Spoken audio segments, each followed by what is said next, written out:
Huwag mong dungisan ang kabaong ng anak ko ng marumi mong mga luha, Soledad.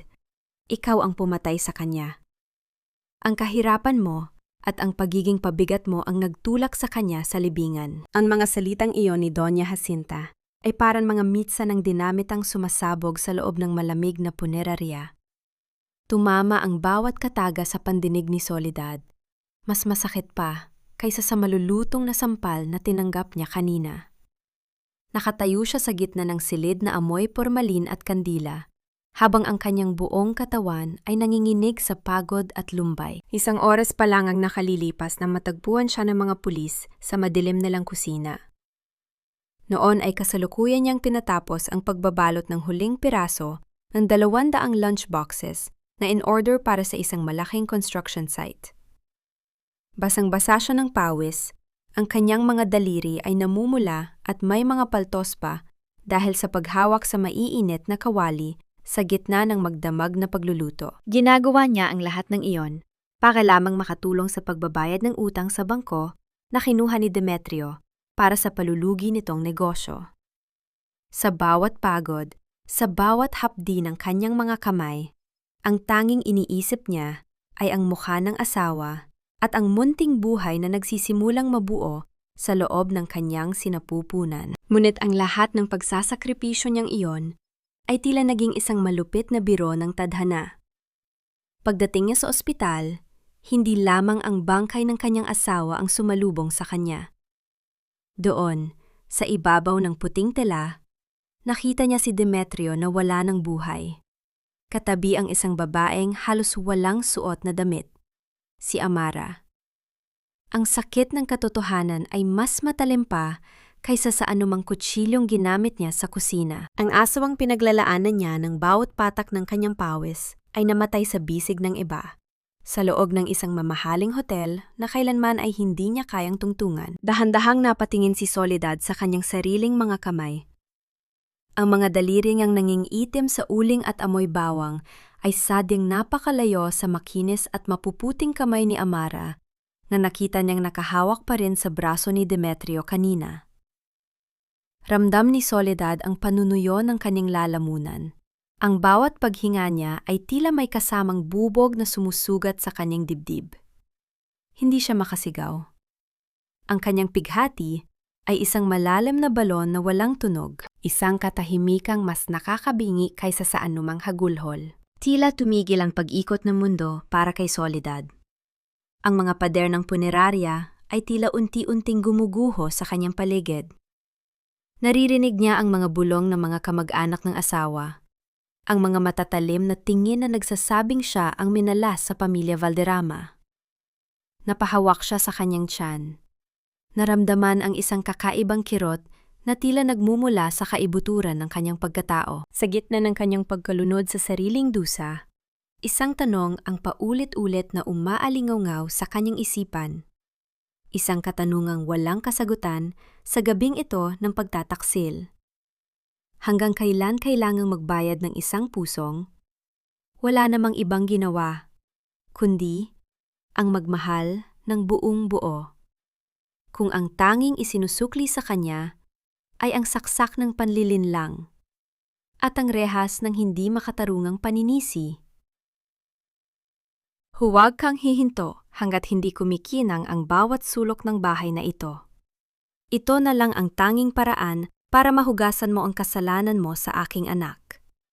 Ang bawat dumi sa sahig na ito ay simbolo ng duming dinala mo sa pangalan ng mga Valderrama. Ang boses ni Doña Jacinta ay malamig at matalim. Umaalingaw-ngaw sa malawak na pasilyo ng mansyon habang nakatayo siya sa itaas ng hagdan, hawak ang kanyang rosaryo. Sa ibaba, nakaluhod si Soledad sa malamig na marmol, pilit na ikinukuskos ang basahan sa sahig. Ang kanyang mga daliri, na nu'y may mga sariwa pang paltos mula sa pagluluto noong nakaraang gabi, ay humihapdi na ngayon dahil sa matapang na chemical ng sabon. Ngunit mas masakit ang bawat salitang ibinabato sa kanya ng binan, mga salitang unti-unting pumapatay sa kanyang natitirang lakas. Lumipas ang mga araw matapos ang libing ni Demetrio, ngunit para kay Soledad, tila tumigil ang oras sa loob ng impyernong ito. Hindi siya pinapayagang lumabas, hindi siya pinapahawak ng telepono, at kahit ang kanyang sariling mga magulang sa probinsya ay hindi niya matawagan. Ang mansyon na dati ipangarap niyang maging tahanan ay naging isang marangyang bilangguan. Oh, bakit tumigil ka? Napapagod ka na ba? Isang nakakainggit na boses ang narinig ni Soledad mula sa kanyang likuran. Si Yaya Luming iyon, ang matandang mayordoma na tapat kay Doña Jacinta. Bitbit nito ang isang balde ng tubig na sadyang itinapon sa tapat ng nililinis ni Soledad. Ay, pasensya na. Nadulas ang kamay ko. Pakipunasan na rin yan ha. At siguraduhin mong tuyong-tuyo bago bumaba si Madam. Walang imik na itinuloy ni Soledad ang kanyang paglilinis. Ramdam niya ang pang-ininig ng kanyang mga tuhod at ang pananakit ng kanyang likod. Higit sa lahat, ramdam niya ang bigat sa kanyang sinapupunan.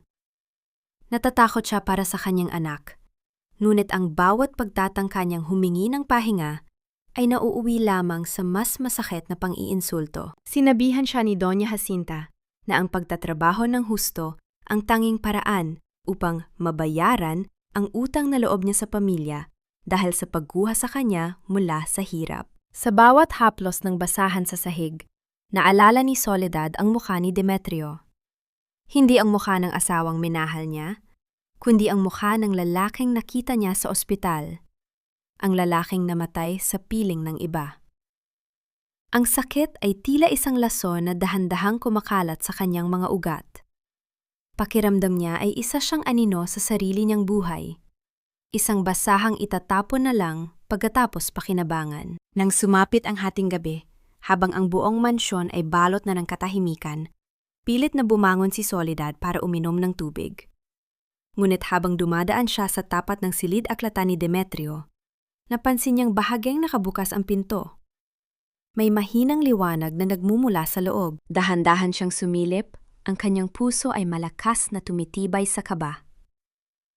Sa loob ng silid, nakita niya ang isang pamilyar na figura. Hindi si Doña Jacinta, kundi ang isang babaeng nakasuot ng itim na bilong na tila nagluluksa rin. Ngunit ang mga kilos nito ay hindi kakikitaan ng pighati, kundi ng pagmamadali. Si Amara. Bakit narito ang babaeng naging dahilan ng kanyang pagdurusa? Bakit may hawak itong mga susi at tila may hinahanap na mahahalagang dokumento sa loob ng vault ni Demetrio? Isang matalim na kaba ang gumalot sa dibdib ni Soledad nang makita niyang lumingon si Amara sa direksyon ng pinto. Mabilis na nagtago si Soledad sa dilim, pinipigilan ang kanyang paghinga habang ang kanyang isipan ay puno ng mga katanungan. Kung patay na si Demetrio, bakit tila meron pa ring ugnayan ang kanyang biyenan at ang babaeng kabit ng kanyang asawa? At bakit tila may mga sekretong pilit na itinatago sa ilalim ng mga anino ng mansyong ito? Wala kang silbi! Kahit sa pagdadalang tao, naghahanap ka pa rin ng paraan para makaiwas sa mga gawaing bahay. Magtigil ka sa pagdaing mo, Soledad, dahil hindi ako naniniwala sa mga drama mo. Ang boses ni Doña Jacinta ay parang latigo na humahagupit sa pandinig ni Soledad. Habang ang matanda ay nakatayo ng tuwid at puno ng pagmamalaki, si Soledad naman ay nakakapit sa gilid ng mesa sa kusina. Ang kanyang muka ay kasing puti na ng tilang kanyang nilalaban. Isang matalim na kirot ang gumuguhit sa kanyang puson. Isang hapdi na tila unti-unting pumupunit sa kanyang buong pagkatao. Ilang oras na siyang pinatayo ni Doña Jacinta para mag-imbentaryo ng mga mamahaling kubyertos sa loob ng mainit na storage room. Kahit hirap na siyang huminga at ramdam ang pangangatob ng kanyang mga binti, hindi siya pinayagang maupo. Para sa biyenan, ang bawat saglit ng kanyang pahinga ay isang pagnanakaw sa utang na loob na dapat niyang bayaran. Mama, please. Kailangan ko pong magpahinga. Masakit po ang tiyan ko. Parang may mali po. Pakiusap ni Soledad sa pagitan ng kanyang mga hikbi. Ang kanyang boses ay nanginginig, puno ng takot para sa munting buhay na nasa loob niya. Huwag mo akong tawaging mama. Hindi tayo magkadugo at hinding-hindi kita magiging anak. Galit na lumapit ang matanda at marahas na tinabig ang kamay ni Soledad na nakakapit sa mesa. Sa lakas ng pagkakaitad, nawalan ng balanse ang nanghihinang katawan ng babae. Ang tunog ng pagbagsak ng kanyang katawan sa malamig at matigas na sahig na marmol ay naging hudyat ng wakas ng kanyang huling pag-asa. Tumama ang kanyang balakang sa kanto ng cabinet bago siya tuluyang humandusay. Doon, sa katahimikan ng malawak na kusina, naramdaman ni Soledad ang pagdaloy ng isang mainit na likido sa pagitan ng kanyang mga hita. Isang init na nagdadala ng lamig sa kanyang puso. Luming, tulungan niyo ako. Ang mahinang bulong ni Soledad habang pilit na inaabot ang laylayan ng saya ng biyenan. Ngunit sa halip na habag, ang nakita niya sa mga mata ni Doña Jacinta ay ang isang malupit na pandidiri. "Tingnan mo ang ginawa mo. Dinumihan mo ang sahig ko!" Sigaw ng matanda, habang dahan-dahang umaatras, tila ayaw madampian ng dusa ng manugang. Tinawag niya si Yaya Luming hindi para tumawag ng doktor, kundi para lamang tingnan ang kalagayan ng sahig. Habang ang paningin ni Soledad ay unti-unting nagdidilim, naramdaman niya ang unti-unting paglayo ng pintig ng buhay sa loob niya. Ang kanyang anghel, ang tanging dahilan kung bakit niya tinitiis ang lahat ng pasakit, ay binabawi na sa kanya sa gitna ng kawalang hiyaan ng mga taong dapat ay nagprotekta sa kanila. Ang bawat patak ng dugo sa puting marmol ay tila mga titik ng isang sumpa na nakaukit sa kanyang kaluluwa. Bago siya tuluyang mawalan ng malay, narinig niya ang boses ni Doña Jacinta na parang galing sa malayo, malamig, at walang katiting na pagsisisi. Mabuti na rin na nawala ang batang yan. Ang maruming dugo ng isang katulad mo ay hindi nararapat na humalo sa dangal ng mga Valderrama. Mas mapapadali ang pagpapaalis sa'yo rito ngayon. Sa sandaling iyon, ang huling bahagi ng pusong mapagmahal ni Soledad ay tuluyan ng nadurog. Ngunit sa kabila ng sakit, isang bagong pakiramdam ang nagsimulang sumibol mula sa abo ng kanyang pagkatao. Isang malamig na pot na mas matibay kaysa sa anumang bakal.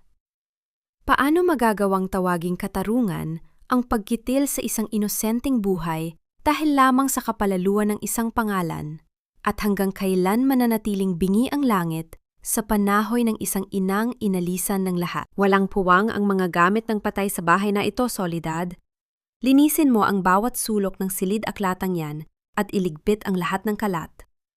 Ayaw ko nang makakita ng kahit anong magpapaalala sa akin ng kamalasan mo. Ang utos na iyon ni Doña Jacinta ay tila isang huling insulto sa alaala ni Demetrio. Ngunit para kay Soledad, ito ay isang pagkakataon. 3 araw pa lamang ang nakakalipas mula nang ilabas siya sa ospital pagkatapos mawala ang kanyang anak. Ngunit ang kanyang katawan ay pilit na pinagkikilos ng malupit na biyenan. Namumutla pa rin ang kanyang mga labi at bawat hakbang niya ay may kasamang kirot. Ngunit ang kanyang mga mata ay hindi nakakikitaan ng dati nitong ningning ng pag-ibig. Ang tanging naroon na lamang ay ang isang malamig at matalim na determinasyon. Pumasok si Soledad sa silid-aklata ni Demetrio. Ang amoy ng lumang papel at tabako ay agad na sumalubong sa kanya. Mga amoy na dati ay nagbibigay sa kanya ng kapanatagan. Ngunit ngayon ay nagpapaalala na lamang ng isang malupit na panlilinlang. Dahan-dahan niyang sinimulang iligpit ang mga libro at dokumento. Ang bawat galaw niya ay mabagal.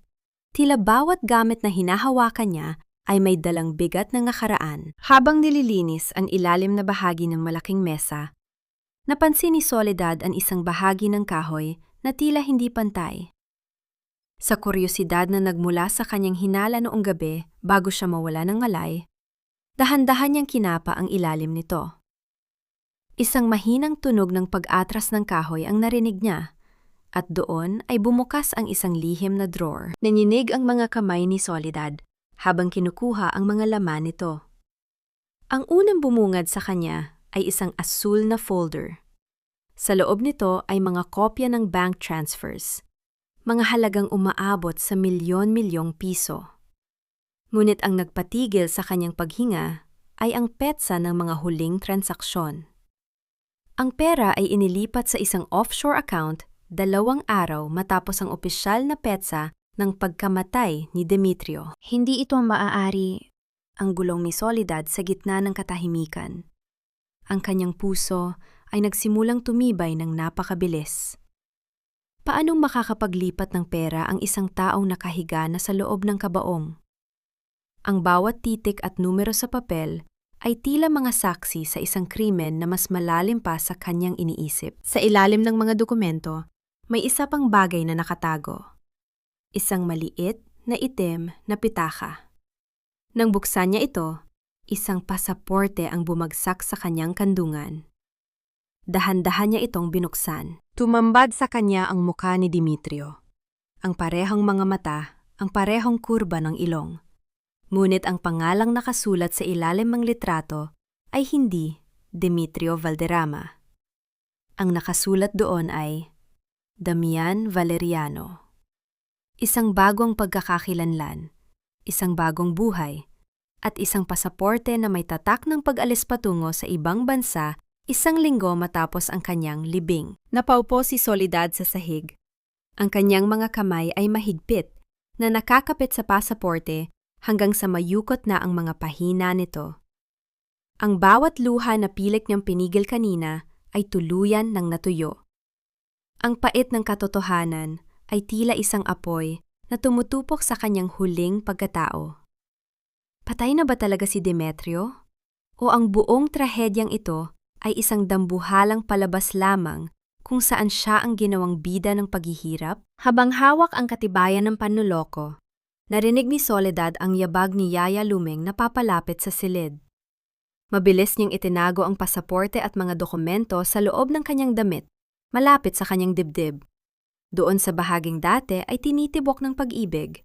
Ngunit ngayon ay pinatitigas na ng hangaring malaman ang kabuuan ng katotohanan. Sino nga ba ang lalaking minahal niya? At gaano kalalim ang hukay ng mga dambuhalang sikretong pilit na ibinabaon ng pamilya Valderrama kasabay ng isang bakanteng kabaong? Hulihin niyo ang babaeng yan! Huwag ninyong hahayaang makalakas ng tarangkahan na dala ang mga gamit na hindi sa kanya. Ang boses ni Yaya Lumeng ay humahalo sa hagupit ng hangin at ulan habang tinatahak ni Soledad ang madilim na garden ng mansyon. Sa bawat hakbang niya, tila may libu-libong karayom na tumutusok sa kanyang puson. Sariwa pa ang sugat ng kanyang pagkatao mula sa pagkawala ng kanyang anak. Ngunit ang takot na muling mabilanggo sa ilalim ng mga Valderrama ay mas matindi kaysa sa pisikal na sakit. Nakayakap siya sa kanyang dibdib. Sinisiguradong hindi mababasa ang pasaporte at mga dokumentong ninakaw niya mula sa lihim na drawer ni Demetrio. Ang ulan ay tila mga luhang bumabagsak mula sa langit. Pilit na hinuhugasan ang dumi sa kanyang suot na duster, ngunit hindi ang pait sa kanyang puso.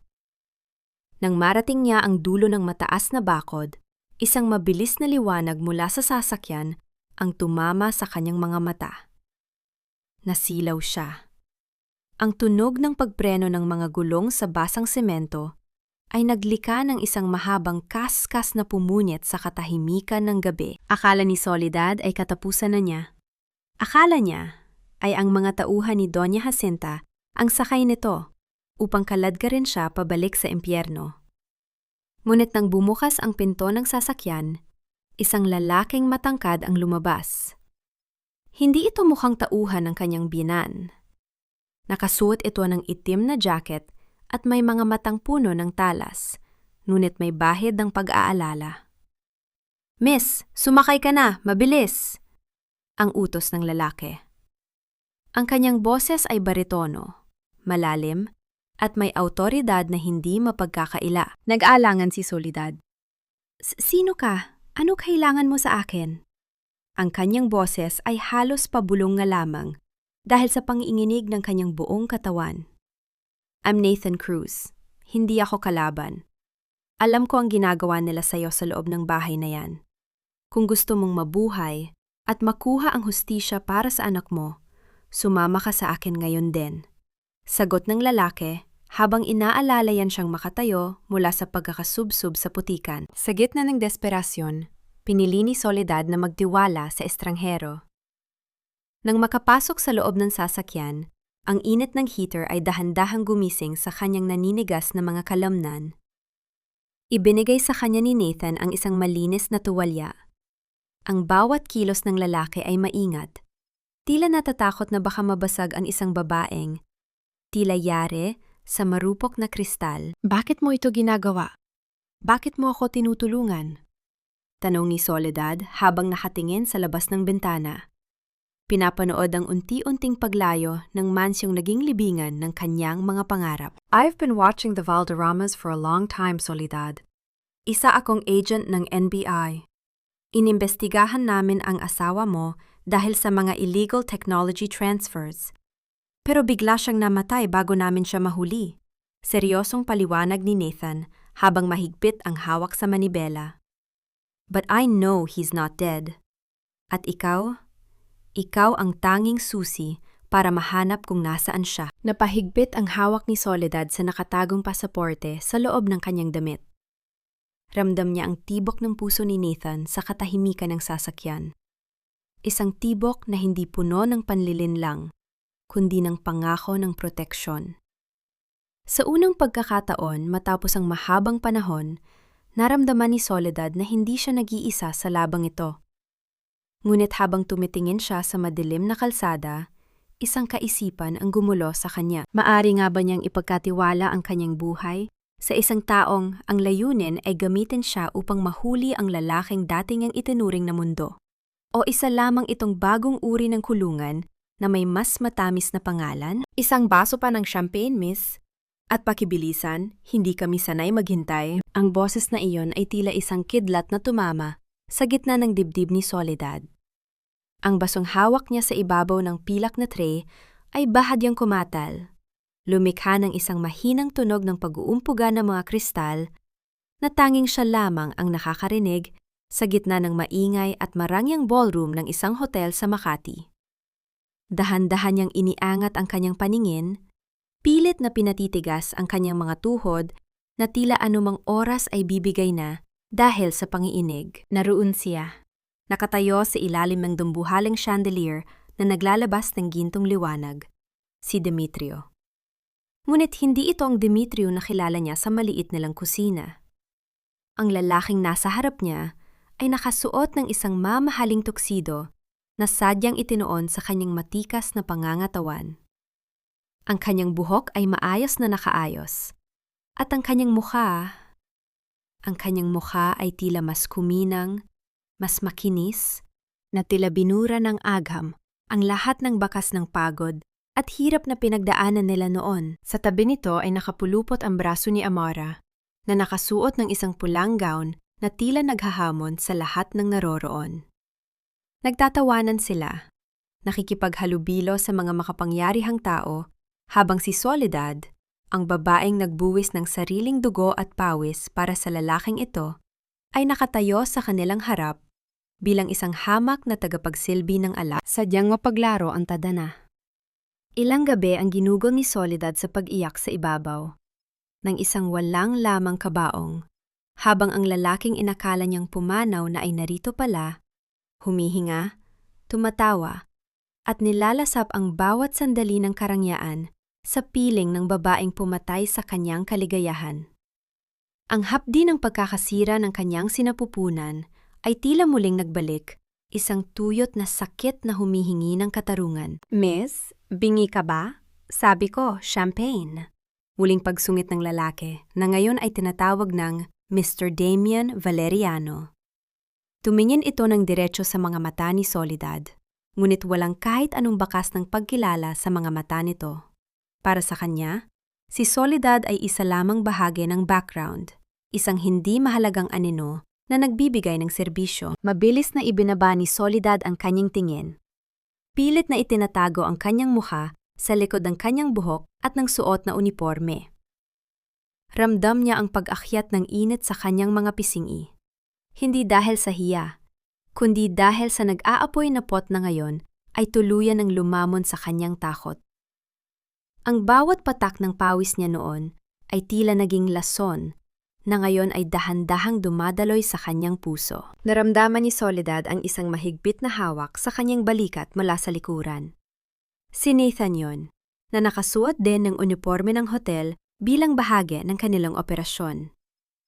Ang hawak nito ay tila isang paalala na huwag siyang bibigay, na huwag niyang hahayaang sirain ng emosyon ang pagkakataong ito. Huminahon ka, Soledad. Hindi pa ito ang tamang oras. Mahinang bulong ni Nathan na tanging siya lamang ang nakarinig sa gitna ng malakas na tugtog ng orchestra. Tumalikod si Soledad at dahan-dahang naglakad palayo. Bitbit ang tray na tila naging kasing bigat ng isang bundok. Bawat hakbang niya palayo sa ghost ng kanyang asawa ay isang hakbang patungo sa isang bagong pagkatao. Ngunit habang nilalakad niya ang mahabang pasilyo, isang nakapanging ilabot na kaisipan ang bumabagabag sa kanya. Paanong ang isang tao na minahal mo, nang higit pa sa iyong sariling buhay, ay magagawang tingnan ka ng walang kahit anong pakiramdam, na tila kailanman ay hindi ka naging bahagi ng kanyang mundo? At hanggang kailan kayang magbalat kayo ng isang demonyo sa ilalim ng muka ng isang anghel bago siya tuluyang lamunin ng sarili niyang mga kasinungalingan? Hindi ka isang hamak na tagapagsilbi lamang, Soledad. May dugong bughaw na dumadaloy sa iyong mga ugat at panahon na para bawiin mo ang korona na matagal nang ninakaw sa iyo. Ang mga salitang iyon ni Nathan ay tila isang malakas na hangin na tumangay sa lahat ng natitirang alinlangan sa isipan ni Soledad.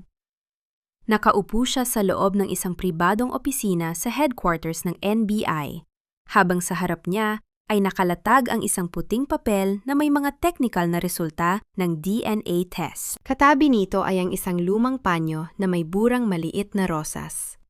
Ang tanging alaala na iniwan sa kanya ng kanyang tunay na ina bago siya mawala sa gitna ng kaguluhan, 25 taon na ang nakalilipas. Hinawakan ni Soledad ang panyo. Dahan-dahang naramdaman ang saspul ng tela sa kanyang mga daliri. Ramdam niya ang panginginig ng kanyang buong pagkatao. Sa loob ng maraming taon, naniniwala siya ay isang pulot lamang. Isang batang walang pinagmulan na dapat tumanaw ng walang hanggang utang na loob sa sinumang magbibigay sa kanya ng bubong at pagkain. Ngunit ang katotohanan ay mas malalim at mas masakit. Hindi siya pinulot, siya ay kinuha. Siya ay itinago sa ilalim ng kahirapan upang hindi mahanap ng lalaking buong buhay na siyang hinanap. Dahan-dahang bumukas ang pinto ng opisina. Lumili ka ng isang mahabang ungol ng kahoy sa gitna ng katahimikan ng silid. Isang lalaking may edad na, ngunit bakas pa rin ang tikas at kapangyarihan sa bawat galaw ang dahan-dahang pumasok. Si Don Alejandro yon.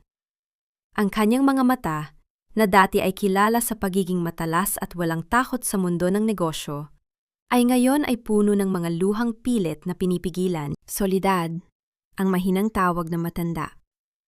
Ang kanyang boses ay nanginginig. Tila bawat pantig ay may dalang bigat ng 25 taon ng pangungulila. Hindi nakagalaw si Soledad. Tila tumigil ang pag-ikot ng mundo habang dahan-dahang lumalapit ang matanda sa kanya. Nang marating ni Don Alejandro ang kanyang harap, marahan nitong hinawakan ang kanyang mga pisingi. Isang haplos na puno ng pagkilala at pagsisisi. Sa sandaling iyon, ang lahat ng pait ng kanyang kahapon, ang lahat ng sampal ni Doña Jacinta, at ang bawat gabing ginugo niya sa malamig na sahig, ay tila naglaho sa init ng bisig ng kanyang tunay na ama. Patawarin mo ako, anak. Patawarin mo ako dahil hindi kita nahanap ng mas maaga, ang hikbi ni Don Alejandro habang niyayakap ng mahigpit si Soledad. Isang yakap na tila nagdurugtong sa dalawang pusong, matagal nang pinaghiwalay ng malupit na tadhana. Sa gitna ng emosyong iyon, isang malamig at matalim na desisyon ang nabuo sa isipan ni Soledad. Habang nakasandal sa balikat ng kanyang ama, hindi ang karangyaan ng buhay milyonaryo ang kanyang iniisip. Ang nakikita niya ay ang mukha ni Doña Jacinta at ang nakapanging ilabot ng ngiti ni Demetrio. Ang kanyang mga luha ay hindi natanda ng kahinaan, kundi mga patak ng tubig na magpapatubo sa binhi ng kanyang paghihiganti. Papa! Ang gulong ni Soledad habang dahan-dahang humihiwalay sa yakap. Ang kanyang mga mata ay nagniningning na ngayon sa ilalim ng ilaw. Tila dalawang brilyanteng hinubog ng matinding pressure. Huwag muna nating sabihin sa mundo kung sino ako. Gusto kong manatiling patay si Soledad, hanggang sa ako mismo ang magpabagsak sa mga taong pumatay sa aking pangarap. Isang mabigat na katahimikan ang bumalot sa silid. Tumango si Don Alejandro. Ramdam ang put na nagmumula sa kanyang anak. Isang put na siya rin ang may pananagutan. Ngunit sa labas ng gusali, sa ilalim ng dilim ng gabi, isang misteryosong sasakyan ang kanina pa nakamasid sa bawat galaw nila. Sino ang nagmamasid sa kanilang muling pagkikita? At hanggang kailan kayang protektahan ng kapangyarihan ni Don Alejandro ang isang lihim na bago pa man maisiwalat ay mayroon na agad nagtatangkang muling ibaon sa limot? Patayin mo ang katulong sa loob mo, Soledad. Kung hindi, ikaw ang unang papatayin ng mga Valderrama sa oras na humarap ka sa kanila. Ang tinig ni Don Alejandro ay tila isang hatol na nagpatahimik sa buong silid. Nakatayo siya sa harap ng kanyang anak. Ang kanyang mga kamay ay nakalikod habang seryosong nakatingin sa mga mata ni Soledad. Sa ibabaw ng mesa, isang baso ng mamahaling wine ang natapon. At bago pa man makapag-isip ang kanyang utak, mabilis na kinuha ni Soledad ang kanyang panyo at yumuko upang punasan ang mansa sa sahig. Isang kilos na otomatiko, isang reflex ng isang taong nabuhay sa ilalim ng utos at pang-af-api. Tingnan mo ang sarili mo, ang malamig na dugtong ng kanyang ama. Ang katawan mo ay narito na sa palasyo, pero ang kaluluwa mo ay nakaluhod pa rin sa kusina ni Doña Jacinta. Napatigil ang kamay ni Soledad. Ang panginginig ng kanyang mga daliri ay hindi niya maitago. Ramdam niya ang pait na dumarating mula sa kanyang lalamunan, isang tuyot na sakit na tila sumasakal sa kanya. Dahan-dahan siyang tumayo, bitbit ang basang panyo, at hinarap ang kanyang ama. Sa bawat segundo ng katahimikan, naririnig niya ang tibok ng sarili niyang puso. Mabilis, takot, ngunit may kasamang bagong uri ng galit. Lumipas ang mga buwan na tila isang mahabang panaginip. Ang bawat araw ni Soledad ay naging isang pagsasanay sa digmaan. Hindi pisikal na armas ang kanyang hinahawakan, kundi ang talas ng pananalita, ang sining ng pagtatago ng emosyon, at ang dunong sa pagpapatakbo ng isang dambuhalang korporasyon. Sa ilalim ng paggabay ni Don Alejandro, ang dating Soledad na amoy bawang at uling ay unt-unting nagbabanyuhay. Naroon si Nathan sa bawat hakbang ng kanyang pagbabago. Siya ang nagsilbing anino ni Soledad, ang lalaking nagtuturo sa kanya kung paano basahin ang mga nakatagong motibo sa bawat niti ng mga negosyante. Isang gabi, habang nag-aaral si Soledad ng mga financial reports sa hardin, lumapit si Nathan dalang isang tasa ng mainit na tsaa. Masyado mo nang pinapagod ang sarili mo, ang malambot na sabi ni Nathan. Dahan-dahan itong naupo sa tabi niya, sapat na malapit upang maramdaman ni Soledad ang init ng katawan ng lalaki. Kailangan ko itong gawin, Nathan. Gusto kong sa susunod na makita nila ako. Hindi sila makahinga sa takot. Sagot ni Soledad nang hindi inaalis ang tingin sa mga papel. Maganda ka pa rin naman kahit galit ka, ang biro ni Nathan. Ngunit may lalim ng katapatan sa kanyang mga mata. Inabot ng lalaki ang kamay ni Soledad. Dahan-dahang hinaplos ang pilat sa kanyang palad. Ang pilat na nakuha niya noong gabi ng kanyang pagtakas. Isang kuryente ng kaba at kapanatagan ang dumaloy sa buong katawan ni Soledad. Sa sandaling iyon, ang mundo ng paghihiganti ay tila huminto, pinalitan ng isang tahimik na ugnayan na tila isang pangako ng pag-asa. Isang hapon, sa huling bahagi ng kanyang pagsasanay, tumayo si Soledad sa harap ng isang dambuhalang salamin. Nakasuot siya ng isang dekalidad na power suit na kulay emerald green. Ang kanyang buhok ay maayos na nakastyle at ang kanyang mga labi ay pinahiran ng matapang na pulang lipstick. Wala na ang bakas ng babaeng biktima. Ang nasa harap ng salamin ay isang reyna na handang bawiin ang lahat. Hinawakan ni Soledad ang kanyang leeg, kung saan nakasuot ang isang kwintas na may pendant na brilyante. Ang kanyang mukha ay tila yari sa marmol. Walang emosyon, matatag, at nakakatakot ang ganda. Handa na ako, Papa. Ang bulong niya sa kanyang sarili. Ngunit habang tinitingnan niya ang kanyang sariling refleksyon, isang mahinang katok ang narinig niya sa pinto. Pumasok ang isang kasambahay na may dalang isang maliit na kahon. Ma'am, may nagpadala po nito para sa inyo. Wala pong pangalan, pero ang sabi po ay, para daw ito sa tunay na Soledad. Nang buksan ni Soledad ang kahon, ang kanyang puso ay tila tumigil sa pagtibok. Sa loob nito ay isang tuyong rosas at isang piraso ng papel na may sulat kamay na hinding-hindi niya malilimutan. Sinong nagpadala nito? Nasaan ang taong nag-iwan nito sa gate? Ang sigaw ni Soledad habang mabilis na tumatakbo patungo sa bintana. Ang kanyang mga mata ay pilit na hinahanap ang isang aninong dapat ay matagal na niyang ibinaon sa limot. Walang puwang ang mga talunan sa lamesan ito, Damian. Siguraduhin mong makuha natin ang proyektong ito, dahil kung hindi, baka sa kangkungan na tayo, pulutin ng pamilyang ito. Ang boses ni Doña Jacinta ay puno ng pagmamalaki at kaba, habang nakaupo sa loob ng maranyang boardroom ng isang sikat na hotel sa Makati. Ang kanyang mga daliri ay mahigpit na nakahawak sa isang mamahaling paypay, habang ang kanyang mga mata ay matalas na nakatingin sa mga kinatawan ng iba't ibang kumpanya.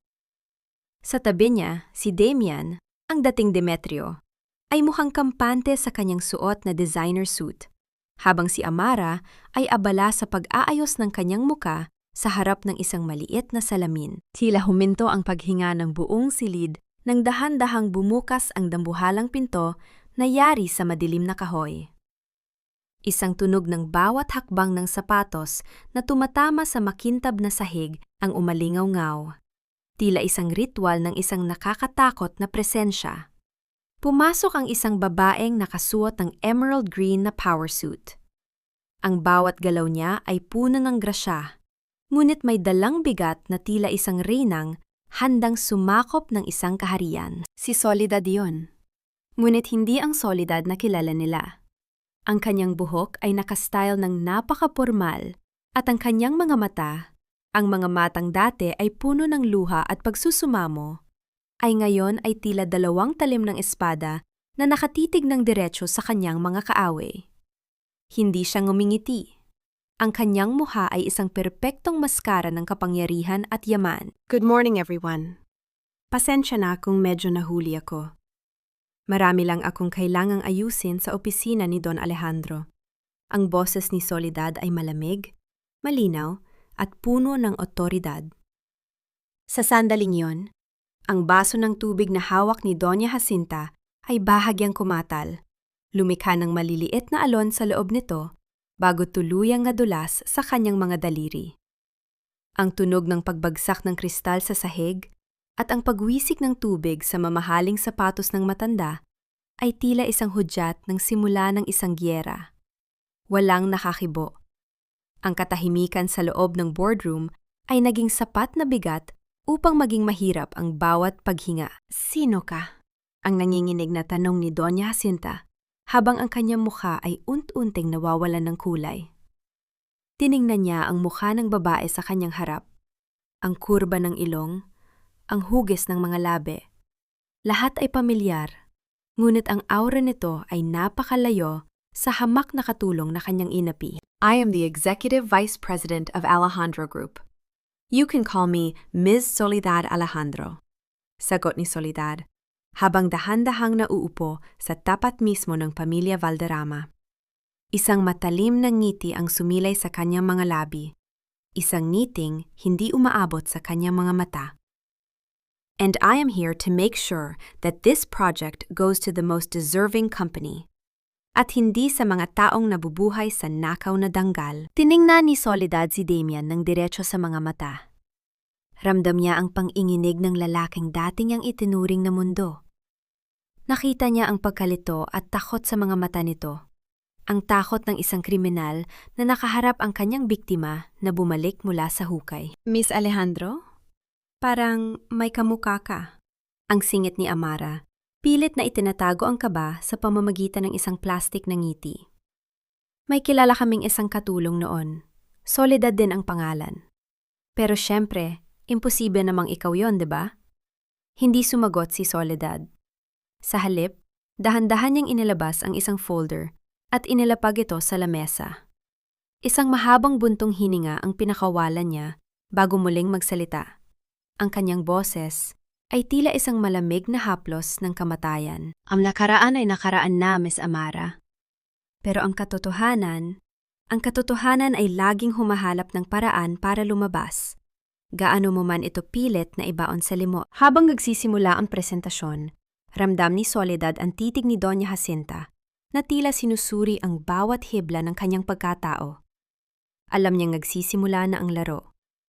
Ngunit sa ilalim ng lamesa, ang kanyang kamay ay mahigpit na nakakapit sa kanyang ballpen.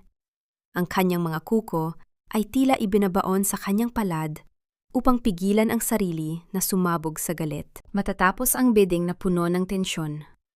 Ngunit habang papalabas si Soledad ng silid, isang pamilyar na amoy ng pabango ang dumaan sa kanyang tabi at isang bulong ang bumasag sa kanyang panandaliang tagumpay. Alam ko kung sino ka, Soledad, at hindi mo matatakasan ang utang na loob mo sa akin, kahit gaano pa karami ang brilyanteng suot mo. Napatigil si Soledad sa gitna ng pasilyo. Ang boses na iyon, hindi iyon kay Doña Jacinta. Hindi rin iyon kay Damian. Kanino ang boses na tila galing sa ilalim ng lupa? At paano nito nalaman ang lihim na tahing sila lamang ni Nathan ang dapat na nakakaalam? Hindi ka pwedeng magtago sa likod ng tilangyan, Soledad. Kahit magsuot ka pa ng korona, amoy kusina ka pa rin sa paningin ko. Ang boses na iyon ay tila isang malansang amoy na biglang humalos sa mamahaling pabango sa loob ng pasilyo. Dahan-dahang lumingon si Soledad, ang kanyang puso ay tila isang ibon na pilit ko makawala sa kanyang dibdib. Ngunit ang kanyang mukha ay nanatiling kasing tigas ng semento. Nakatayo sa anino ng isang dambuhalang posteng marmol si Yaya Luming. Ang matandang mayordoma ay nakasuot pa rin ng kanyang kupas na uniforme. Ang kanyang mga mata ay naniningkit sa poot habang nakatingin sa suot na emerald green ni Soledad. Sa loob ng ilang segundo, bumalik ang gunita ni Soledad sa mga gabing pinaluluhod siya ng matandang ito sa gitna ng basang kusina. Naramdaman niya ang hapdi ng mga sampal at ang bigat ng mga balde ng tubig na pilit niyang binuhat habang nagdadalang tao. Isang malakas na pagnanais na sumigaw ang dumaan sa kanyang isipan. Ngunit agad niya itong ibinaon sa ilalim ng kanyang bagong pagkakakilanlan. I'm sorry, are you talking to me? Baka nagkakamali ka ng kinakausap, Manang. Ang boses ni Soledad ay malamig at malinaw. Walang kahit anong bakas ng panginghinig. Tinitigan niya ang matanda mula ulo hanggang paa, na tila tinitingnan ang isang hindi mahalagang dumi sa sahig. Huwag mo akong mamanang-manang, Soledad. Nakita-kitang namatay sa sahig na yon. Nakita ko ang dugo mo. Ang muling bulong ni Yaya Luming. Ang kanyang boses ay nanginginig sa galit at takot. Sinumpa ka ni Madam Jacinta? Isa kang maligno na bumalik para sirain ang pamilyang ito. Isang matalim na ngiti ang sumilay sa mga labi ni Soledad. If I were a ghost, then I should be your worst nightmare, right? Pero gaya ng sabi ko, Miss Soledad Alejandro ang pangalan ko. At kung magpapatuloy ka sa pag-iiskandalo rito, baka kailanganin kong tawagin ang security para ilabas ang isang taong hindi naman invited sa event na ito. Iniwan ni Soledad ang matanda na nakatulala sa gitna ng pasilyo. Nang makapasok siya sa loob ng elevator, doon lamang siya huminga ng malalim. Ang kanyang mga kamay ay mahigpit na nakakapit sa kanyang clutch bag hanggang sa mamute ang kanyang mga buko-buko. Ramdam niya ang panunuyo ng kanyang lalamunan. Alam niyang nagsisimula ng mabutas ang kanyang maskara, ngunit hindi siya pwedeng huminto. Sa loob ng suite ni Don Alejandro, naroon si Nathan na naghihintay. Agad na napansin ng lalaki ang pamumutla ni Soledad. Ano nangyari? Nakita mo ba sila? Nakita ko ni Yaya Luming, Nathan. She knows. Ang mahinang sabi ni Soledad habang dahan-dahang nauupo sa sofa. Ang kanyang lakas ay tila unti-unting hinihigop ng bawat segundo ng pagpapanggap. Hayaan mo siya. Walang maniniwala sa isang matandang katulong laban sa isang Alejandro. Ang pagpapakalma ni Nathan. Lumapit ang lalaki at marahang ipinatong ang kanyang kamay sa balikat ni Soledad. Ang mahalaga, nakuha natin ang atensyon ni Damian. Kanina pa siya tumatawag sa opisina mo. He wants a private meeting. He's desperate, Soledad. Isang kislap ng tagumpay ang dumaan sa mga mata ni Soledad. Desperate? Good. I want him to crawl. Gusto kong siya mismo ang lumapit sa akin, habang hindi niya alam na ang babaeng inaakala niyang patay na ang siyang humahawak sa kanyang leeg. Kinabukasan, sa isang eksklusibong restaurant na overlooking sa buong Makati, naganap ang paghaharap. Dumating si Damian na halatang hindi mapakali. Ang kanyang mga mata ay pilit na iniiwasan ang direktang tingin kay Soledad. Ngunit hindi niya mapigilan ang kanyang kuryosidad. Miss Alejandro, thank you for agreeing to meet me, ang simula ni Damian. Ang kanyang boses ay pilit na nagpapaka-gentleman. I just wanted to clarify some terms in the joint venture. My company, Valeriano Investments, is very interested. Dahan-dahang kinuha ni Soledad ang kanyang tasa ng tsaa. Sa isang pamilyar na kilos na tanging silang dalawa lamang ang nakakaalam. Ang marahang pag-ikot ng tasa bago uminom ay tila isang kuryente na tumama kay Damian. Nanlaki ang mga mata ng lalaki. Ang kanyang mga kamay sa ibabaw ng lamesa ay bahagyang nanginig. Is there a problem, Mr. Valeriano? Parang nakakita ka ng multo. Ang nakakalokong tanong ni Soledad habang dahan-dahang ibinababa ang tasa. Ang tunog ng porselana na tumama sa platito ay tila isang malakas na putok sa gitna ng katahimikan. Wala po. Nagulat lang ako sa resemblance nyo sa isang kakilala ko. Ang nauutal na sagot ni Damian. Resemblance is just a coincidence, Mr. Valeriano. But betrayal is a choice. Ang makahulugang sabi ni Soledad habang dahan-dahang sumasandal sa kanyang upuan. And in business, I don't like choices that lead to loss. Tell me, Damian, gaano katapat ang kumpanya mo? O baka naman pati ang pangalan mo ay isang malaking kasinungalingan lang din? Ang mukha ni Damian ay tuluyan ng nawalan ng kulay. Habang nagpapatuloy ang kanilang usapan, hindi alam ng lalaki na sa ilalim ng lamesa, isang maliit na recording device ang nakakabit sa bag ni Soledad. Ang bawat salita, bawat kaba, at bawat kasinungalingan ni Damian ay nagiging bala na gagamitin ni Soledad sa kanyang huling pag-atake. Nang matapos ang meeting, naglakad si Damian patungo sa kanyang sasakyan na tila lutang sa hangin. Ngunit nang dukutin niya ang kanyang susi sa bulsa, may isang bagay siyang naramdaman. Isang maliit na piraso ng papel. Nang buksan niya ito, ang kanyang tuhod ay tila biglang nabali. Ang nakasulat sa papel ay hindi business address, kundi ang eksaktong petsa at oras ng pagkamatay ni Demetrio Valderrama. Kasama ang isang maikling mensahe sa Tagalog, ang utang sa dugo ay sa dugo rin ang kabayaran. Sino ang naglagay ng papel na iyon sa kanyang bulsa? At hanggang kailan kayang panindigan ni Damian ang kanyang bagong buhay bago siya tuluyang lamunin ng mga anino ng kanyang nakaraan? Tigil-tigilan mo ang pagiging paranoid, Damian. Isang hamak na katulong lang si Soledad. Hindi siya pwedeng bumalik mula sa hukay para guluhin tayo. Ang matinis na sigaw ni Amara ay tila isang matalim na bubog na bumasag sa katahimikan ng kanilang maranging suite. Ngunit sa kabilang bahagi ng lungsod, sa loob ng kanyang tahimit na silid, tanging ang marahang paghinga lamang ni Soledad ang naririnig. Hawak niya ang isang maliit at hindi natapos na puting medyas ng sanggol. Isang bagay na itinago niya sa loob ng maraming buwan. Ang huling alaala ng anak na hindi man lang niya nayakap. Habang naririnig niya sa kanyang isipan ang mga boses ng mga taong nagpahirap sa kanya, dahan-dahang hinaplos ni Soledad ang malambot na tela.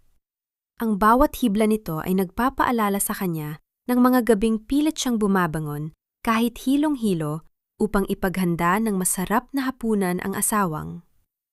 Ang tanging hangad pala ay ang mawala siya. Ang mering ito ng pagmamahal ay tila isang malupit na mansa sa kanyang bagong buhay. bilang isang Alejandro. Maramdaman ni Soledad ang panunuyo ng kanyang lalamunan.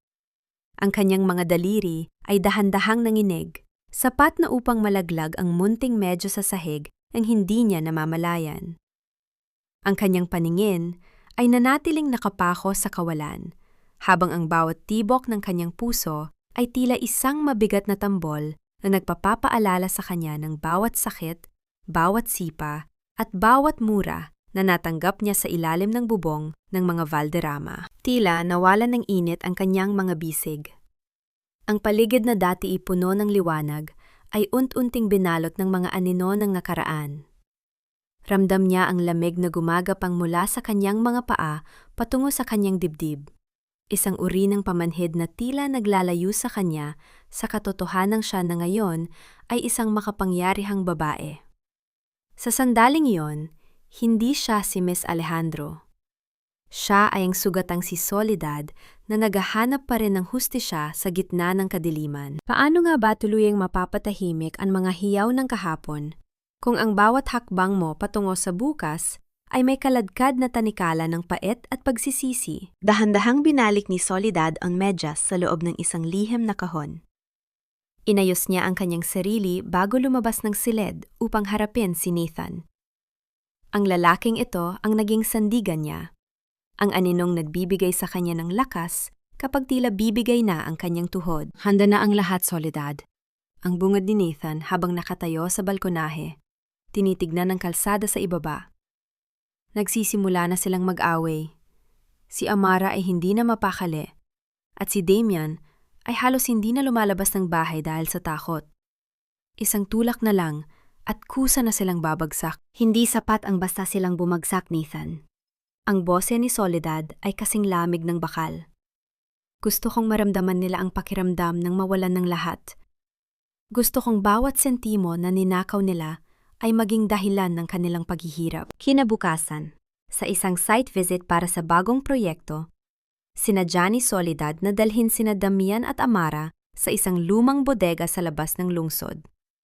Ang lugar ay madilim, maalikabok, at may amoy na nagpapaalala sa mga tagong sulok ng mansyon ng mga Valderrama. Habang naglalakad sila, pilit na nagpapaka-profesional si Damian.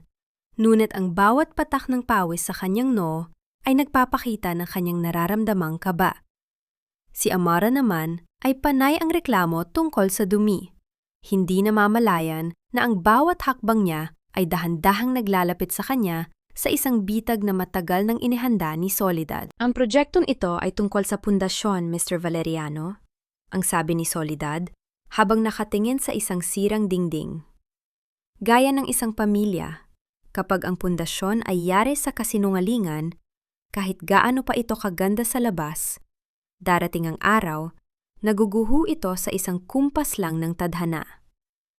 Napatigil si Damian. Tumingin siya kay Soledad, ang kanyang mga mata ay puno ng pagdududa. Bakit parang may iba kang gustong ipahiwatig, Miss Alejandro? Isang misteryosong tunog ng pagbagsak ng isang metal na kagamitan ng umalingaw-ngaw mula sa itaas na bahagi ng bodega. Mabilis na lumingon si Amara. Ang kanyang mukha ay puno ng takot. Sino yon? Damian, may tao sa itaas! Ang tili ni Amara habang kumakapit sa braso ng lalaki. Ngumiti lamang si Soledad, isang ngiting tila isang matalim na talim sa dilim. Baka hangin lang yon, Miss Amara.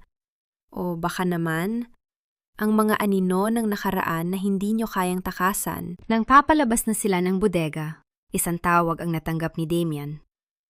Nang makita niya ang caller ID, tila tumigil ang pag-ikot ng kanyang mundo. Ang numerong tumatawag ay ang dating numero ni Soledad. Ang numerong dapat ay matagal nang wala sa sirkulasyon. Nanginginig ang kanyang kamay habang sinasagot ang tawag. Ngunit wala siyang narinig, kundi ang isang mahinang himig ng isang lullaby. Ang himig na madalas kantahin ni Soledad noon habang hinahaplos ang kanyang tiyan. Sinong tumatawag kay Damian gamit ang numerong iyon? At hanggang kailan kayang tiisin ng kanyang kaisipan ang mga multo na tila isa-isang nagpapakita sa kanyang paligid? Walang nakakatakas sa sariling anino, Doña Jacinta. At ngayong gabi, ang aninong pinilit ninyong ibaon ay siyang lalamon sa dangal na ipinagmamalaki ninyo. Ang boses ni Soledad ay hindi sumisigaw, ngunit ang bawat salita ay sapat na talas upang hiwain ang kuryosidad ng bawat panauhin sa loob ng dambuhalang ballroom ng Grand Hyatt. Nakatayo siya sa gitna ng entablado. Ang ilaw ng mga spotlight ay tumatama sa kanyang emerald green na gown, na tila lalong nagpapatingkad sa kanyang otoridad.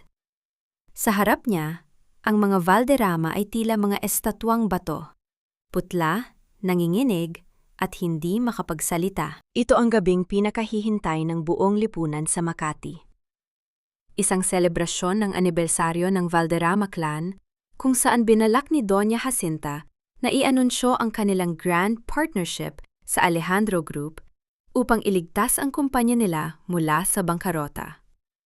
Ang matanda ay kanina pa nagmamalaki sa harap ng mga mamamahayag, suot ang kanyang mga pinakamahaling alahas at ang isang niting puno ng kapalaluan, habang ipinapakilala si Damian Valeriano bilang kanilang bagong business partner. Ngunit ang lahat ng karangyaang iyon ay tila isang marupok na kastilyong yari sa baraha na biglang hinipan ng isang malakas na bagyo.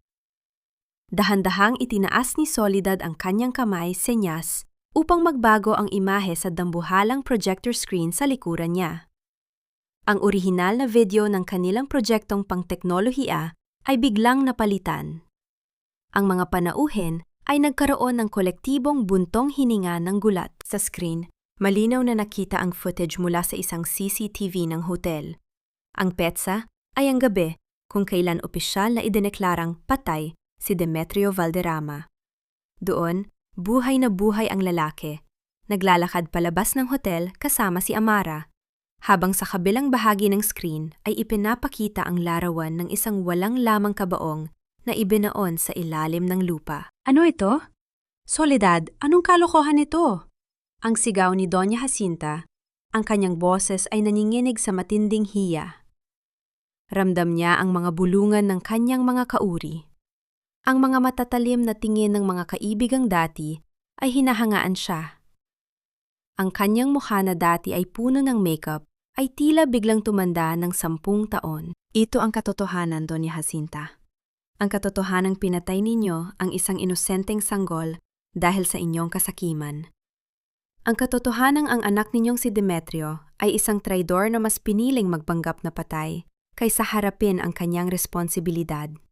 Ang boses ni Soledad ay puno ng kapangyarihan. Sa gitna ng kaguluhan, tinangka ni Damian o Demetrio na tumakas.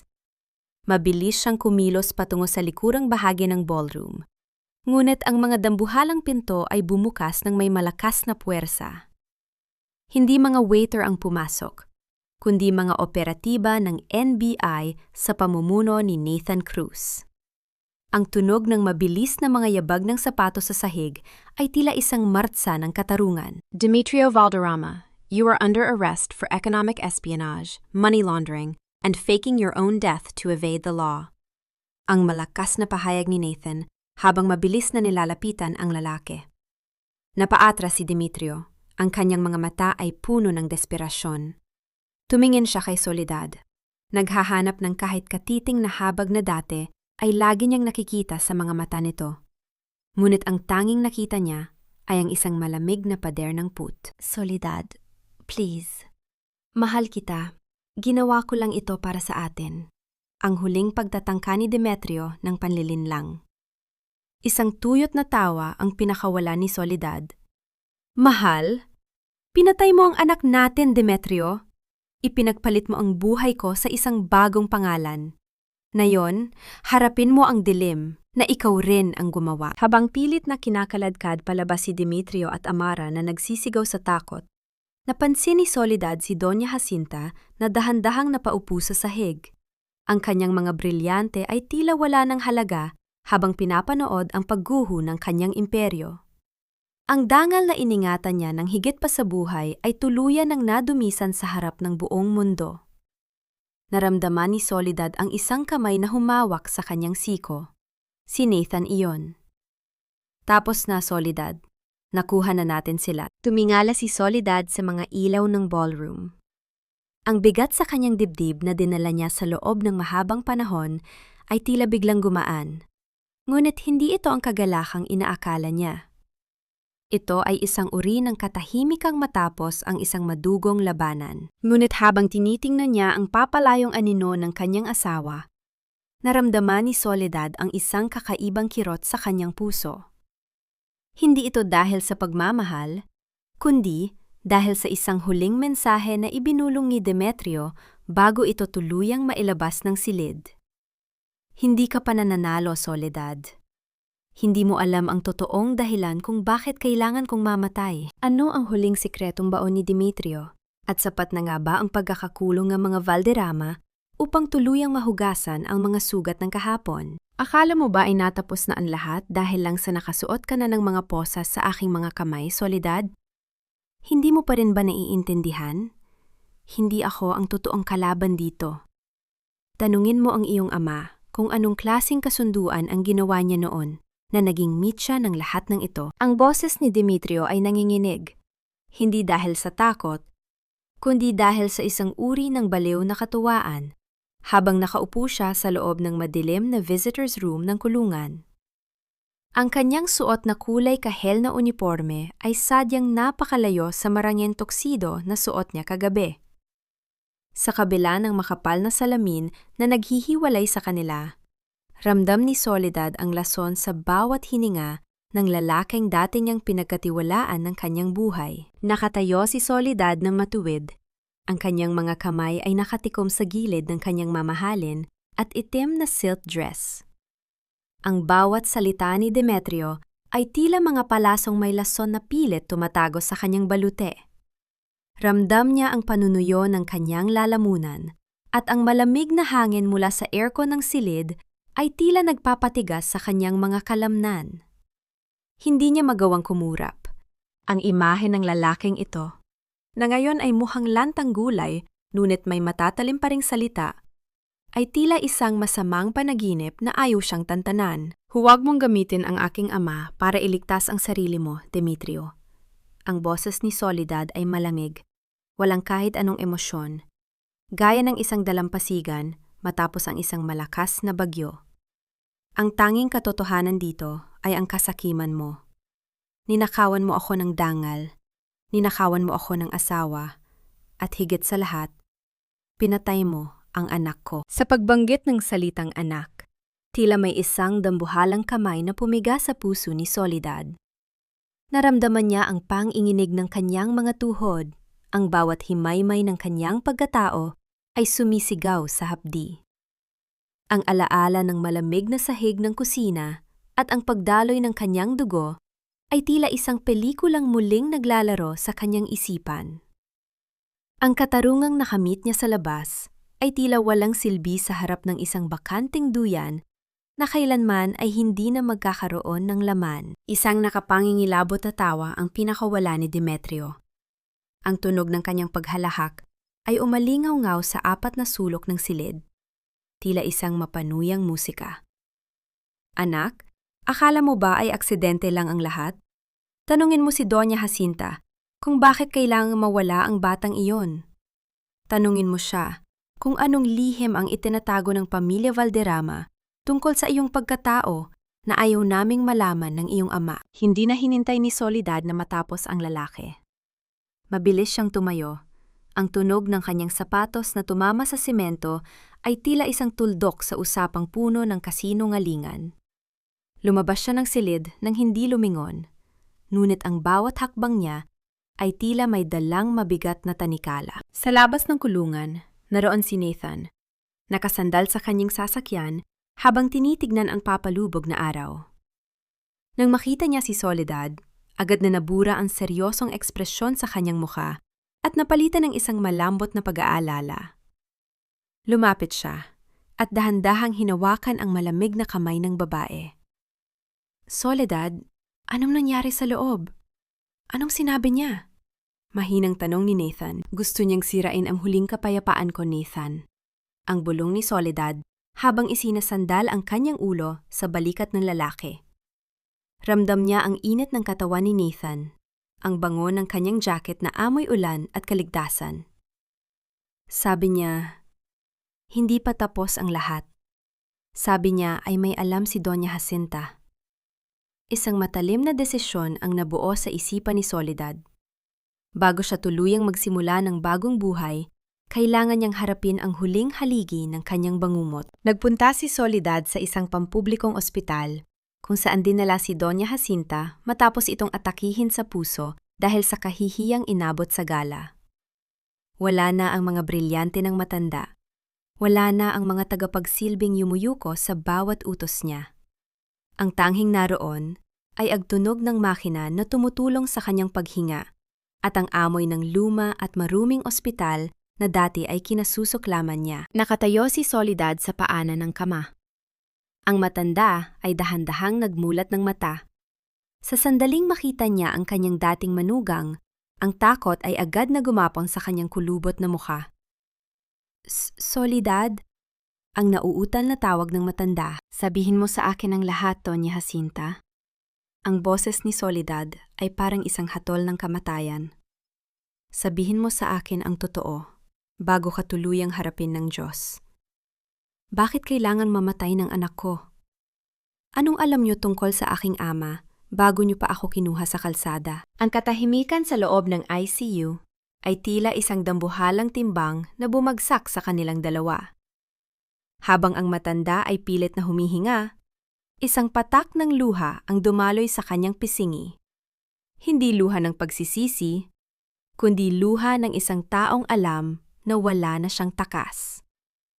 Paano kung ang buong buhay mo ay itinayo pala sa isang malaking sabwatan na hindi mo kailanman naisip? At paano mo haharapin ang bukas kung ang bawat sagot na makuha mo ay mas masakit pa kaysa sa mga latay ng kahapon? Mamatay man ako, Soledad. Ang katotohanan ay hindi magbabago.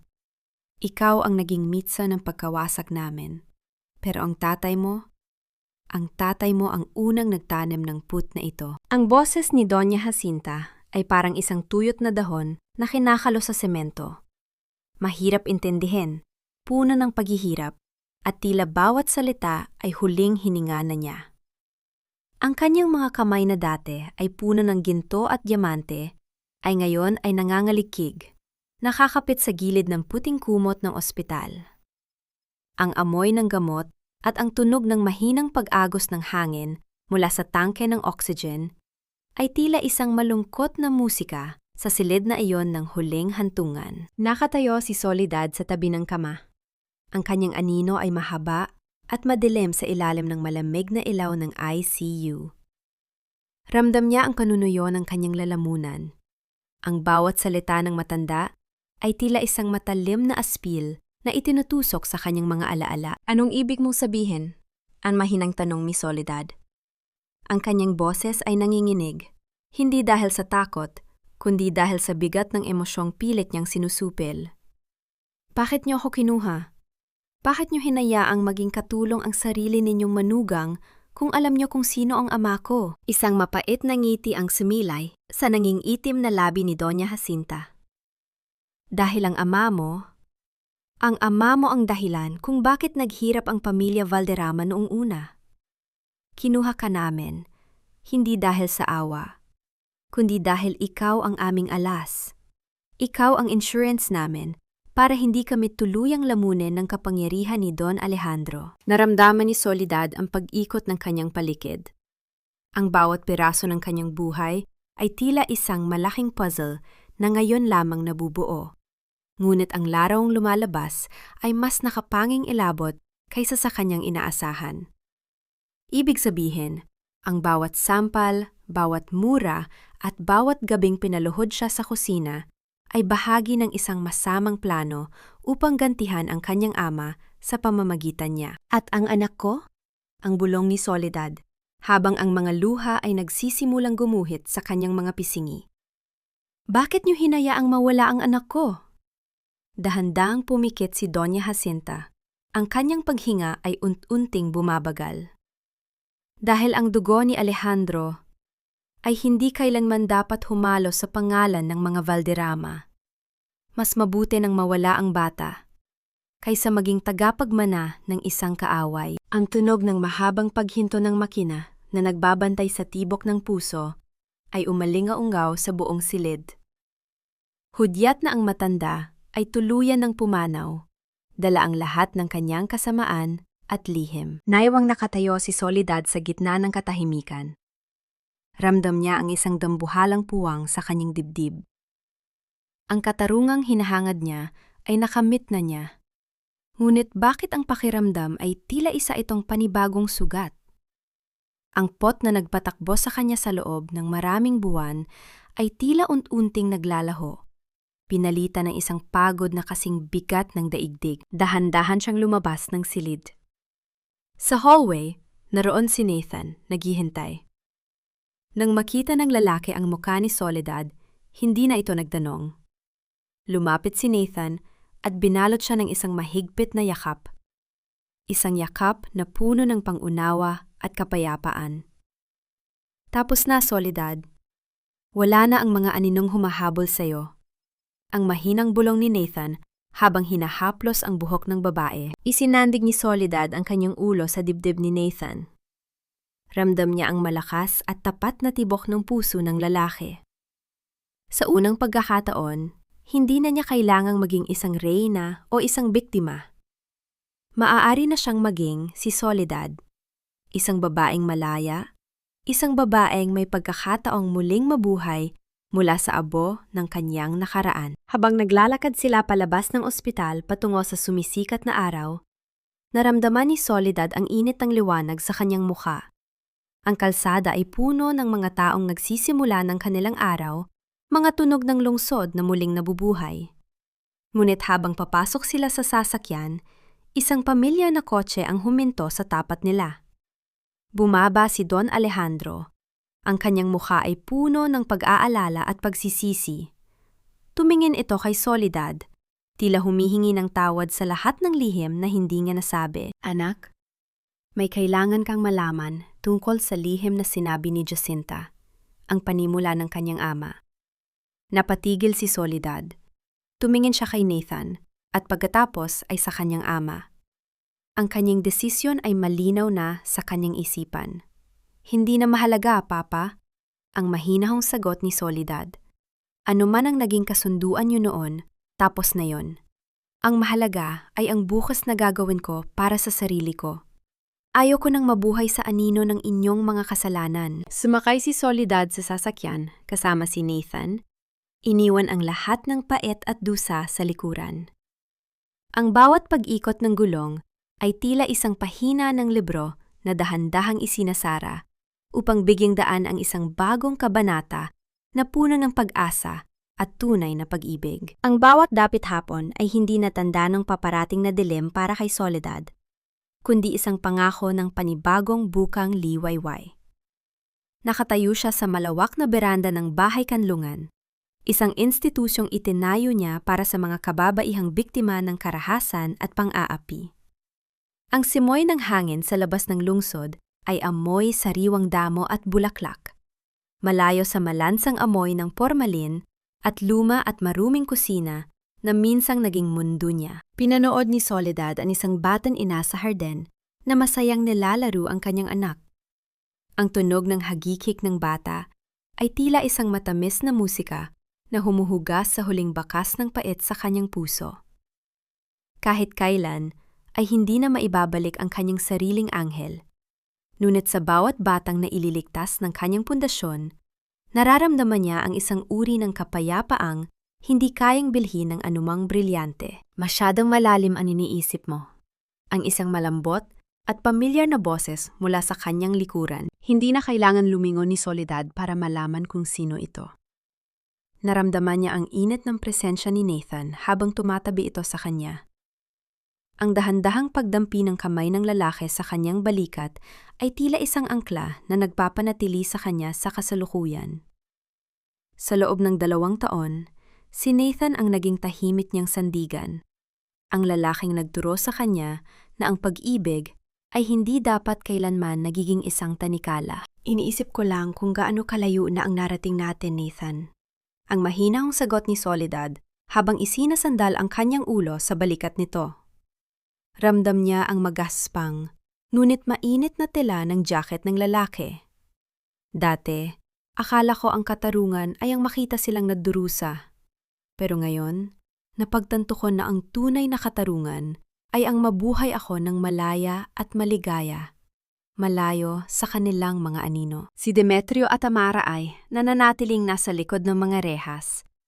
Binubuno ang habambuhay na hatol para sa kanilang mga kasalanan.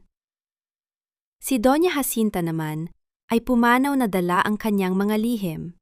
Ngunit hindi na hinayaan ni Soledad na ang mga lihim na iyon ay maging lason sa kanyang kasalukuyan. Pinili niyang patawarin ang tadhana. Hindi dahil karapat-dapat ang mga nagkasala, kundi dahil karapat-dapat ang kanyang kaluluwa sa kapayapaan. Dahan-dahang kinuha ni Nathan ang kamay ni Soledad at marahang pinagsalikop ang kanilang mga daliri. Ang init ng palad ng lalaki ay tila isang pangako na kailanman ay hindi na siya mag-iisa sa gitna ng ulan.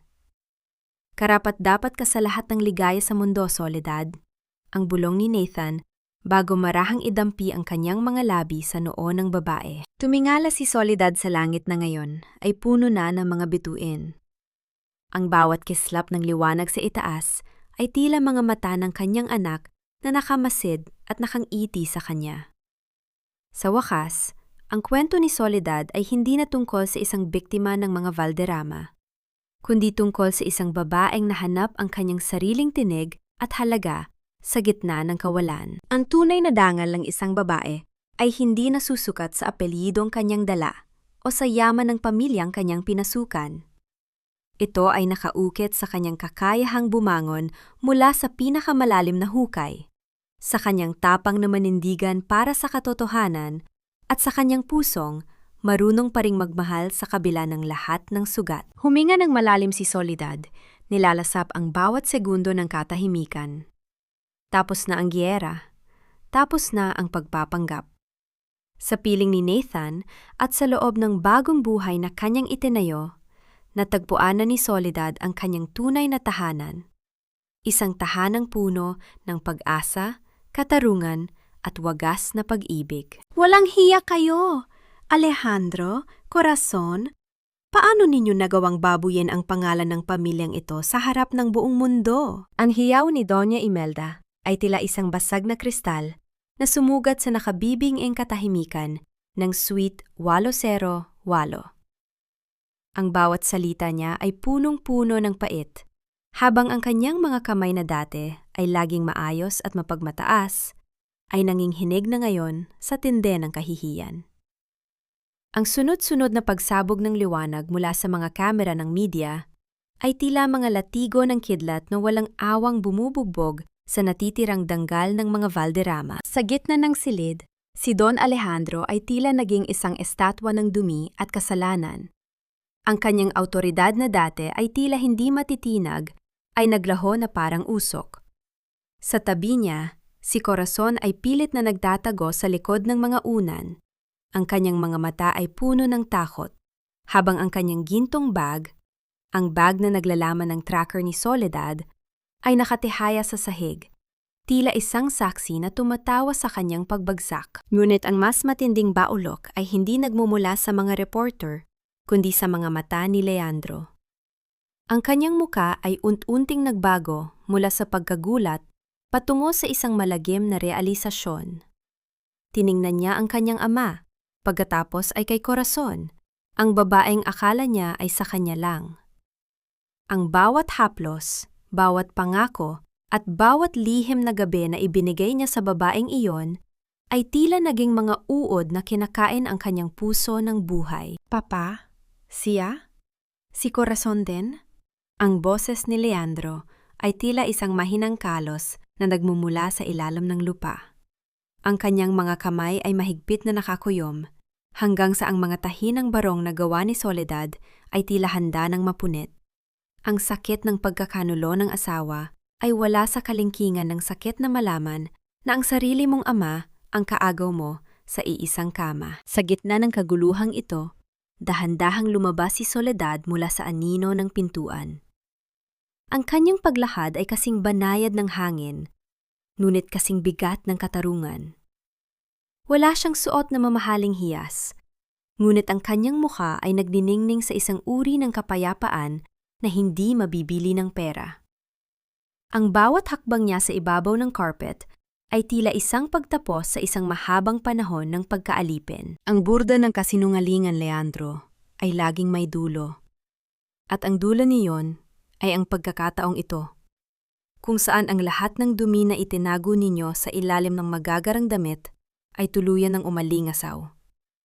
Ang boses ni Soledad ay malumanay, ngunit bawat salita ay may talim ng isang labaha. Tumingin siya kay Doña Imelda, na ngayon ay nakahawak na sa kanyang dibdib at pilit na humihinga ng malalim.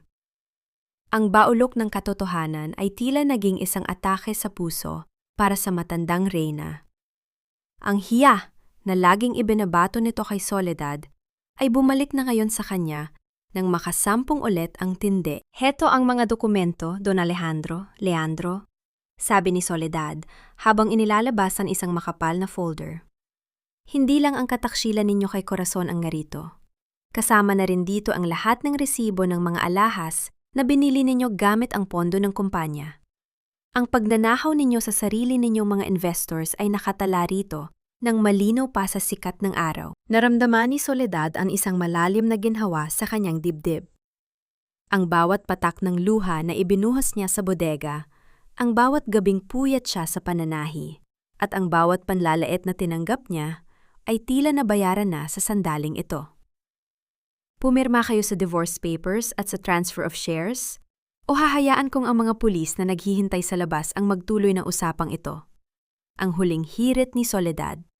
Ang kanyang mga mata ay diretsyo at hindi kumukurang. Sa labas, ang tunog ng sirena ng pulis ay nagsimulang makisama sa ingay ng mga reporter. Ang Imperyong Valderrama ay tila isang kastilyong buhangin na unti-unting kinakain ng alon. Ngunit sa gitna ng tagumpay na ito, isang tanong ang nanatili sa isipan ni Soledad. Sapat na ba ang pagbagsak ng kanilang yaman para mahilom ang mga sugat sa kanyang kaluluwa? At paano niya tuturuan ang kanyang anak na mabuhay nang may dangal sa kabila ng apelidong puno na ng mansa? Ang bawat dapit hapon ay hindi natanda ng paparating na dilim para kay Soledad, kundi isang pangako ng panibagong bukang liwayway.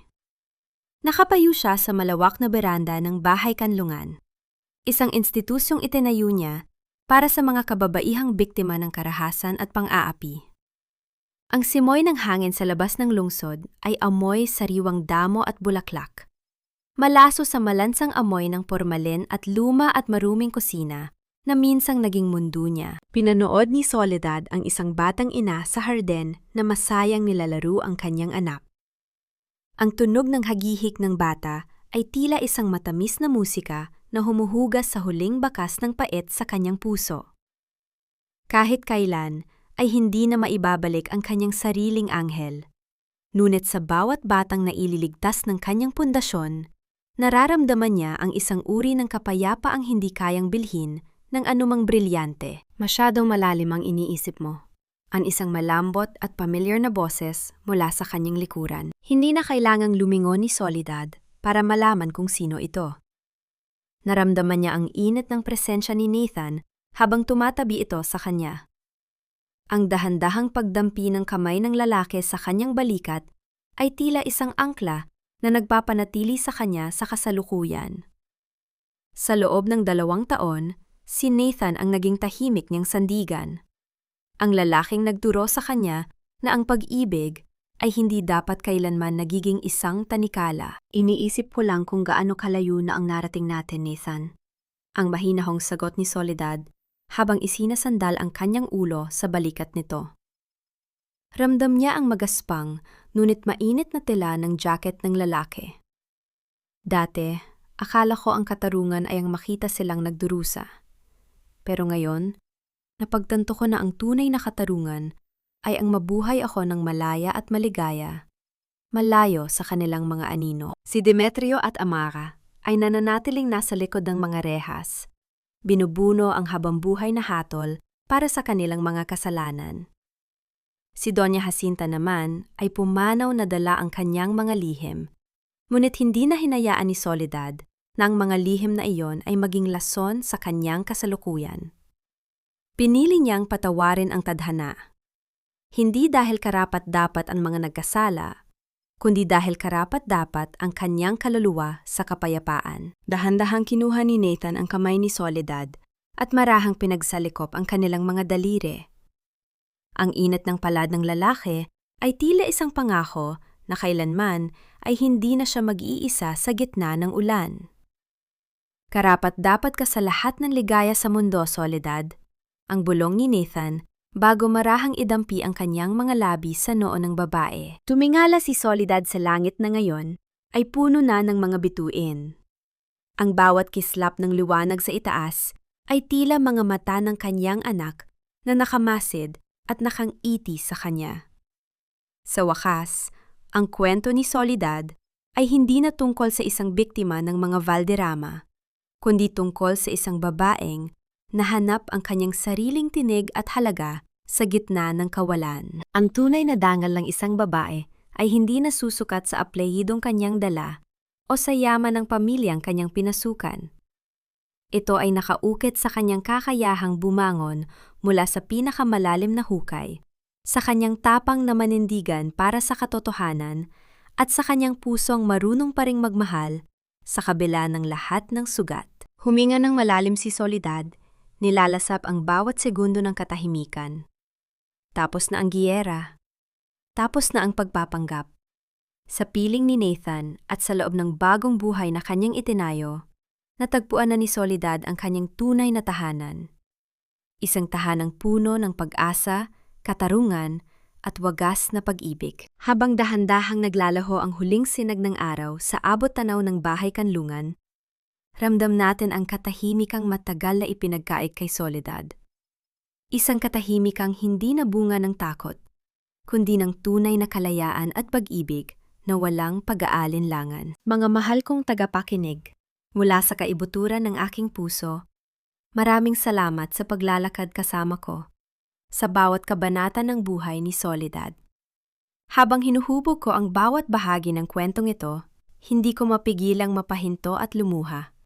Lalo na noong sandaling humandusay siya sa malamig na sahig ng kusina, mag-isa at sugatan, habang binabawi sa kanya ang kanyang munting anghel sa gitna ng kawalang hiyaan ng mga Valderrama. Ang bawat salitang inyong narinig ay hango sa mga tunay na hibla ng buhay, sa mga lihim na hinanakit at dakilang tagumpay ng mga kababayhang piniling bumangon mula sa sarili nilang guho upang muling maging reyna ng kanilang tadhana. Ang ating pagkatao ay hindi gaya ng isang mamahaling brilyante na kailangan ng korona para kuminang. Tayo ay parang isang munting puting medyas na naiwan sa gitna ng bagyo. Maaring madumihan at mabasa ng luha. Ngunit ito ang nagpapaalala sa atin na ang pinakamaliit na bakas ng ating pagkatao ay sapat na upang muli tayong makatayo at lumakad, patungo sa ating sariling emerald na bukas. Sa inyong palagay, tama kaya ang naging pasya ni Soledad na huwag nang alamin ang huling lihim ni Doña Jacinta? Sapat na ba ang katahimikan kaysa sa katotohanang maaari lamang magdala ng bagong pait? Gusto ko ring malaman, nasaan kayo ngayon habang pinakikinggan ang huling bahagi ng ating kwento? Marahil ay abala kayo sa pagluluto, nagpapahinga pagkatapos ng trabaho, o baka naman ay may pinagdaraanan din kayong sariling pagsubok sa buhay. Mangyaring i-like at i-share ang ating video. At huwag mag-atubiling isulat ang inyong mga saloobin sa comment section. Dahil dito ay palaging may nakikinig sa inyo. Nawa manatili kayo matatag at laging piliin ang inyong sariling kapayapaan sa kabila ng lahat ng sakit. Hanggang sa muli nating paglalakbay sa mundo ng mga kwento. Pamagat ng kwento, ang muling pagbangon ni Soledad. Mula sa abo ng pagtataksil. Paalala, ang lahat ng mga tauhan at sitwasyon sa kwentong ito ay likhang isip lamang na binuo para sa layuning libangan at paghahatid ng positibong mensahe.